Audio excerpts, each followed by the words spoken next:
बिस्मिल्लाहिर्रहमानिर्रहीम अस्सलाम वालेकुम।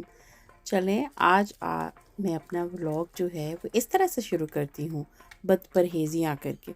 जितना मैंने ख़्याल किया पूरे रमज़ान में उतनी बदपरहेज़ियाँ जो है ना वो मैं अब कर रही हूँ। पता नहीं मुझे क्या हो गया, मेरा दिल करता है सुबह शाम दिन रात मैं कुछ ऐसे ही खाती हूँ। प्लीज़ आप मेरे लिए दुआ करें कि मैं दोबारा से नॉर्मल हो जाऊँ और अपनी डाइट पे वापस आ जाऊँ। रोज़ कहती हूँ कल से डाइट, कल से डाइट, कल से डाइट। तो जनाब मेरे साथ आइए, आप भी बनाइए ये माश की दाल का पराठा। मैंने सोचा शायद आपको ये दाल का पराठा ना बनाना आता हो तो मैं ही सिखा दूँ, है ना। तो मैं जब भी फ्रिज खोलती थी तो अंदर माश की दाल पड़ी मुझे कहती थी पिकअबू मैं यहाँ पड़ी हूँ, मुझे यूज़ कर लो। तो मैं ज़रा नज़रें चुरा के तो कुछ और निकाल लेती थी। तो फिर मैं फ्रिज का दरवाज़ा खोलती तो फिर वहाँ माश की दाल पड़ी, वो कहती मैं पई हाँ मैनू तो खा ला पहलों। मैंने कहा चलो आ जाओ, आज तुम्हारा जो है ना वो हम मक्कू बन नहीं देते हैं, आज तुम्हें खा ही लेते हैं। तो सबसे बेहतरीन तरीका जो माश की दाल खाने का है ना वो पराठे है। कौन कौन एग्री है मेरे साथ? किस किस किस किस किस किस को समझ में आ रही है मेरी बात, वो उंगली खड़ी कर ले। तो माश की दाल क्योंकि वो बनी पहले ऑयल में थी तो मैंने ऑयल नहीं लगाया, इसमें एक्स्ट्रा बटर ऑयल कुछ नहीं लगाया। सिंपल माश की दाल ली है, एक रोटी बेली है, उसके ऊपर दूसरी रोटी बेल के और उसके हल्के हल्के हल्के हाथों के साथ बना के जो है ना वो तवे पे डाल लिया है। हाय, और फिर इतना उसको मैंने वो जो मीडियम सी हीट है ना उसके ऊपर कुक करके तो कुड़कुड़ाता हुआ जो है ना वो पराठा बनाया है। तो माश की दाल तो हर हाल में बेहतरीन लगती है, जब वो फ्रेश है तभी वो बेहतरीन है जनाब। वो बटर वाली रोटी है, साथ में अनियन कटे हुए हैं, साथ में हल्का सा अचार है, तो वो इतना मज़ा देती है आपको वो ये दाल। और जब वो फ्रिज में पड़ी हुई है तो फिर वो कहती है चलो कम ऑन मुझे पराठों में डाल के खा लो किसी सूरत में खा लो। और हमारी हालत तो ये हुई है कि वो जो रमज़ान में पूरे 5 किलो लूज़ किया था वो मुझे लगता है 2-3 दिनों में ही वापस गेन भी कर लेंगे। हाँ, इतनी जद्दोजहद मैं वापस उसको गेन करने की कर रही हूँ, देसी घी लगा लगा के जो है ना वो पराठा बना के। तो मैंने इसको आज इंजॉय किया सुबह और मैंने अपने दिल की हसरतें पूरी की। फिर बाद में उसको खा के गिल्टी कितना फ़ील करते हैं आप भाई, बड़ा ही गिल्टी फ़ील करते हैं, ये मैंने क्या कर दिया, नहीं करना था ये, कि मैंने क्या कर दिया। तो बेचारे को घुमा फिरा के ऊपर नचा नचा के जो है ये वो पराठा मैंने अपना कुड़कुड़ाता हुआ बनाया। मैंने पहले भी बताया कि मुझे पराठे जो हैं वो लटकते पटकते नहीं पसंद, कुड़कुड़ाते हुए पराठे ही पसंद हैं। तो उनको कुड़कुड़ाने का असल तरीका यही है कि उसको मीडियम हीट पे करके तो फिर आप ज़रा उसको बनाएं। और फिर ये देखिए दाल के मज़े कैसे, दाल अंदर जो है वो लगी हुई है पकने में, और पक रही है, पहले ही पकी हुई थी बेचारी और पक गई है। तो फिर जब वो इस तरह से मेरा मुझे लगा कि अब इसकी जो है वो क्रिस्पी आ गई है पराठे की, तो फिर मैंने इसको निकाल के तो मैंने इसकी पलट अगेन सेपरेट कर ली थी। तो अब मैंने ऑयल बटर देसी घी, हाँ जी देसी घी खाते हैं। और जी ज़रा सुने ना अंडे की वो जो नॉइस, हाँ हाँ हाँ, कितना मज़ा आता है ना ये वाली नॉइस का।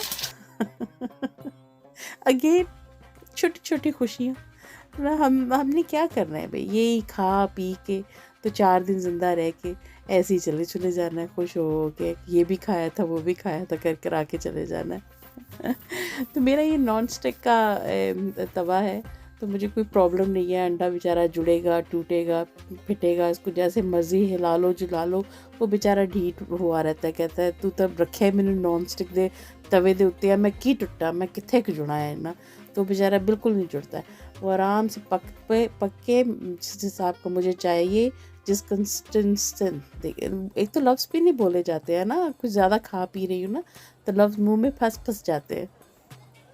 पराठा बन गया मेरा, मैं तो नाश्ता करने लगी हूँ इंजॉय, आप भी कर लेंगे है ना। आप लोगों के भी मुंह में पानी आ गया है, मुझे पता है सबके मुंह में पानी आ गया है। मैंने पराठे के साथ अचार भी ले लिया था जिसका खमियाजा मैं ये खांसी करके भुगत रही हूँ। वैसे मैं इतनी नाजुक मिजाज हूँ नहीं, पता नहीं आजकल खासी नाजुक मिजाजी भी चल रही है कि वो साथ ही गला भी जो है वो हल्का सा ख़राब हो गया। पर कोई बात नहीं, बड़ी ढीठ कौम है हम, बड़ी ढीठ। तो हम खाते पीते ही रहते हैं ऐसे। खा पी के तो मोहतरमा को नर्सरी ड्रॉप करने जा रहे हैं। तो ये ईद नहीं भाई, ईद ख़त्म नहीं होगी ना ना ना। ईस्टर हॉलीडेज़ के बाद स्कूल कॉलेज नर्सरी सब खुल गया है, तो इनको ड्रॉप ऑफ करने जा रहे हैं। तो साथ में टीचर्स के लिए जो है वो हम चॉकलेट्स और ईद मुबारक का कार्ड लेके जा रहे हैं। बताएं तो सही ना कि ईद सेलिब्रेट करके आए हैं। तो वो जब हमें क्रिसमस करते हैं तो हम ना उन्हें कहें ईद मुबारक। कैसा? ऐसी ऐसी बदले लेने हो तो ऐसे लिया करें जैसे मैं लेती हूँ, सोच सोच के गुज्जी गुज्जी मारती हूँ मैं भी उन्हें। तो ये उछलती कूदती लहलहाती ग्रीन मैन प्रेस करती और भागती दौड़ती जो है वो जा रही हैं अपनी नर्सरी की तरफ, और मैं पीछे पीछे उनके जो है ना उनको कंपनी देती फिर रही हूँ और कह रही हूँ कि आराम से ख्याल से गिर ना जाना। तो जब भी हम इसके स्कूल में सॉरी नर्सरी में एंटर होते हैं तो वहाँ पर ये ना ये ऑलवेज़ ये वाला साइन होता है। तो जब मैं इसको ये वाला साइन देखती हूँ तो मैं इसको कहती हूँ, oh you are not allowed to. वो सजोक। तो बड़ी खुश हैं Thank you so much. How was your Eid? Did you have so much fun? तो ये इन्होंने अपनी चॉकलेट्स दे दिए। वो साथ में एक बच्चे ने इतना रोना धोना डाला हुआ था कि वो टीचर्स के इतने प्यारे से कमेंट्स जो थे ना, मुझे नहीं लगा कि आप लोगों को क्लियरली जो है वो सुने होंगे।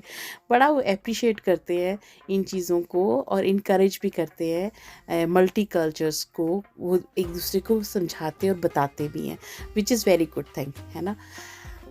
वही बहार आ गई है हमारे, तो शुक्र अल्हम्दुलिल्लाह, अल्लाह अल्लाह करके बहार आई है। पर अभी भी ठंड बहुत ज़्यादा है। जैसे ही हल्की सी बारिश शुरू होती है ना, तो वो साथ में वो बर्फ़ वाली बारिश हो रही होती है ना, स्लशी जो होती है वो वाली बारिश हो रही होती है। तो वॉक तो मैंने पराठा खाया था ना पूरा, तो मैंने कहा था स्टेप्स भी पूरे करने हैं, तो मैं फिर अपने 7000 जो स्टेप थे वो पूरे कर रही थी। अच्छा देखिए, हम घर बनाते हैं तो अल्लाह सुब्हाना व तआला ने इन परिंदों को कितनी अक्ल शऊर सब कुछ दे के पैदा किया हुआ है। देखिए वो भी छोटे छोटे अपनी चूचों के अंदर लेके चीज़ें तो अपनी घर ही बना रहे होंगे। और अच्छा वो इतना मुंह भर लेता है और उसके बाद उसकी कोशिश है कि थोड़ा सा मैं और भी उठा लूँ, कि कुछ और भी मैं लेके उठ सकता हूँ, तो उठ के चला जाऊँ। पता नहीं उसका घर कितनी दूर है कि वो कह रहा है कि मैं ओवरलोड होके ही उड़ूँ। पता नहीं क्या छोटे छोटे दिमागों में उनके आता होगा, वो सोचते होंगे।